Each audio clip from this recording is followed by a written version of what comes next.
Всем привет! Рада приветствовать вас на своем YouTube-канале. Это мое второе видео, в котором я расскажу, сколько стоил наш переезд и какие вообще были расходы у нас, чтобы добраться до этого чудесного острова. Все началось с того, что нам нужно было подготовить документы на визу, нужно было сфотографироваться, сходить на специальном фоне, отсканить паспорта и так далее. В общем, это нам вышло на двоих в 600 рублей. Все цены, о которых я буду рассказывать, будут указаны на двоих. На данный момент туристическую визу на Бали не получить. Сейчас все приезжают сюда по бизнес-визам. Это не рабочая виза, вы по ней не можете работать.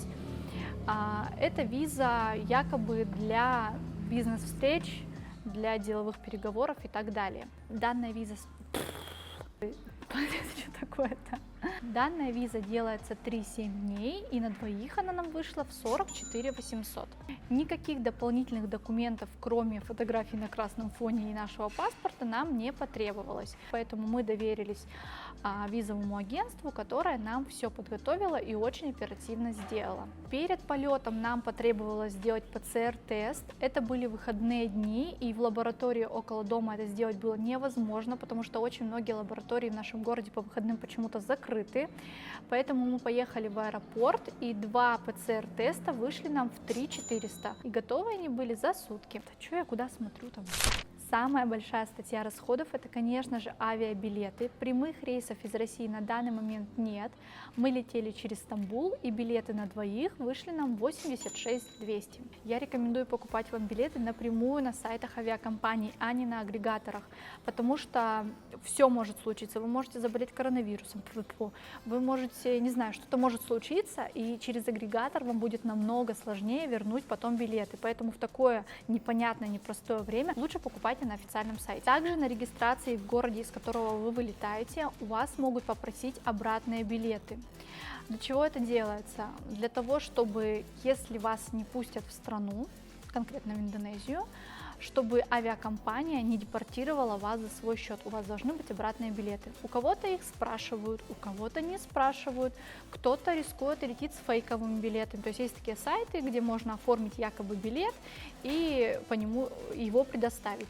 Кто-то пытается пройти просто с бронью, то есть забронировали, но не оплачивали. У кого-то это прокатывает, у кого-то нет. Я слышала кучу историй, когда люди летели с бронью, пытались пройти регистрацию с бронью, и им говорили: ребят, у вас бронь, давайте оплачивайте. И люди вот в попыхах быстрее, пока идет регистрация, и там за ними огромная очередь, покупали билет. И, конечно же, о возвратности уже речи не шло. То есть там лишь бы какие-нибудь билеты купить и успеть зарегистрироваться на рейс.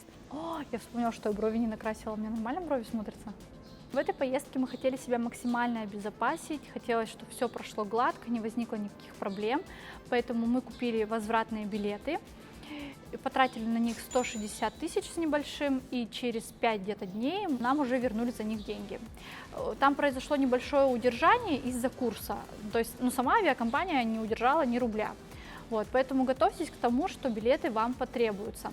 Ситуации, когда люди реально покупали на регистрации быстрее невозвратные билеты и потеряли кучу денег, их очень много, поэтому обезопасьте себя и заранее, пожалуйста, к этому моменту подготовьтесь. Кстати, еще очень многие покупали билеты в ближайшие страны, то есть типа Сингапур, еще куда-то, но тоже с этим возникали у некоторых проблемы, то есть какая-то авиакомпания могла сказать: блин, ребята, Сингапур закрыт, там требуется виза, типа нет, такие билеты не подойдут, и тоже не у всех прокатывало, поэтому тут не поймешь, где нарвешься, где прогадаешь, поэтому лучше купить заранее и подготовиться к этому вопросу. Еще одна немаленькая статья расходов – это карантинный отель. Вы не можете проходить карантин абы где и забронировать его на агрегаторах, привычных нам, а вы заходите на специальный сайт, который есть у Индонезии, и выбираете отель под свой бюджет. Самые недорогие варианты – это что-то в районе 30 тысяч за двоих с трехразовым питанием. Есть очень хорошие отели, вернее, как хорошие, очень дорогие, может быть, дорого не значит хорошо. То есть там отели с балконами, с несколькими комнатами. Но я думаю, что это уже история больше для семей.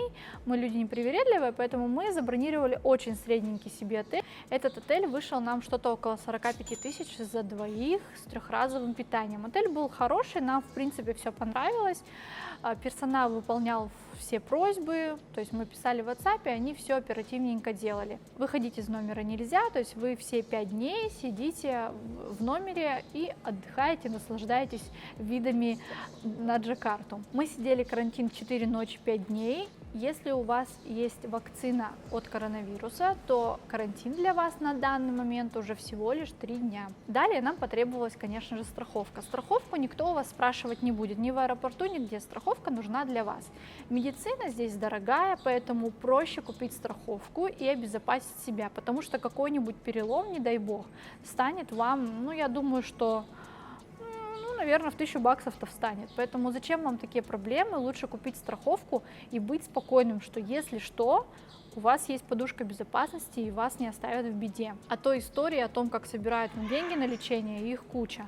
Поэтому обезопасьте себя и лучше оформите себе страховку. Мы оформили премиальную карту Желтого банка, и страховка нам на двоих на 45 дней вышла 4000 рублей. И вот вы отсидели карантин и летите на солнечный Бали. Билеты до Бали вышли нам всего лишь 7000 рублей. И летели мы 1,5 часа. И я говорю вам абсолютно точные цифры, потому что я вела табличку, я все записывала, что, куда, сколько, потому что мне было реально интересно посмотреть, во сколько нам обойдется переезд. Ну и плюс я знала, что я буду вам рассказывать об этом. Так вот, прочие расходы на такси, на обеды, пока мы не добрались до Бали, обошлись нам всего лишь 5000 рублей. Все, настукались, набегались все. Тысяч. Да бляха-муха. Итого у нас вышло 197 тысяч. Много это или мало, решать вам. Недешево, так скажем. Дешевле улететь на данный момент в Таиланд. Дешевле и быстрее. Но мы хотели и на Бали, поэтому мы прилетели на Бали. Ехать сюда в отпуск на месяц или нет на данный момент, я думаю, что оно того не стоит. Точнее, просто эти затраты очень большие, проще поехать в какую-то другую страну и просто подождать, пока Бали откроет свои двери для туристов, для всех желающих. А вы что все стукаете? Подписывайтесь, я всю жизнь мечтала так сказать. Спасибо, что досмотрели это видео до конца. Подписывайтесь, ставьте лайки. Впереди много всего интересного. В следующем видео я покажу вам наше жилье и те варианты, которые мы смотрели, когда его выбирали. Переходите в мой инстаграм, там я показываю нашу жизнь в реальном времени.